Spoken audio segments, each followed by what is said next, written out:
Muling bumanat si PCG spokesperson Joy Tariela sa mga kritisismo sa kanyang pagtindig laban sa mga agresibong pagkilos ng China sa West Philippine Sea.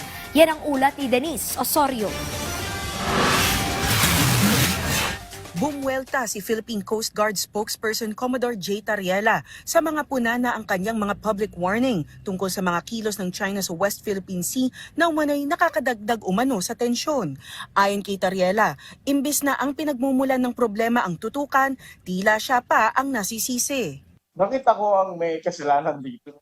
Sinasabi ko lang naman sa mga Pilipino, at inilalaphala lang naman natin sa mundo, kung ano ang pambababoy, pangwawalang hiya ng Chinese Maritime Forces sa ating mga kababayang Pilipino, Philippine Coast Guard, and the Armed Forces of the Philippines. Iginit naman ni UP College of Law Professor J. Batong Bakal na hindi pangkaraniwan para sa isang embahada ang makipagpalitan ng banat sa mga opisyal at mambabata sa public platforms.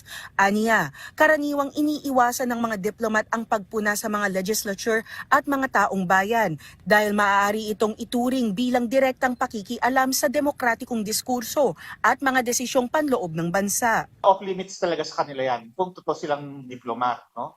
Pero yung ginagawa ngayon ng China, obviously, kaliwas doon, kaya para sa akin nga pakihimasok yon, pati yon nung kanilang attempt, no? Nung sinusubok nila talagang directly mag-interfere doon sa ating mga discussions and decision making.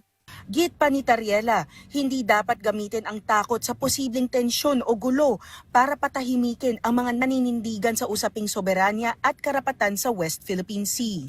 Sa loob ng tatlong mahigit na idinideliver ni President Marcos ang kanyang commitment of not surrendering a square inch of our territory to any foreign power, hindi naman nagkaroon ng bantas ng pagkakaroon ng gera. Ang pagbabanta uli ng gera ay naririnig lang namin yan sa mga pro-China trolls. Patuloy naman silang naninindigan na dapat dumaan sa tamang diplomatic channels ang state-to-state communications habang ipinagpapatuloy ng Pilipinas ang pagbabantay sa mga kaganapan sa West Philippine Sea. Denise Osorio para sa Pambansang TV sa Bagong Pilipinas.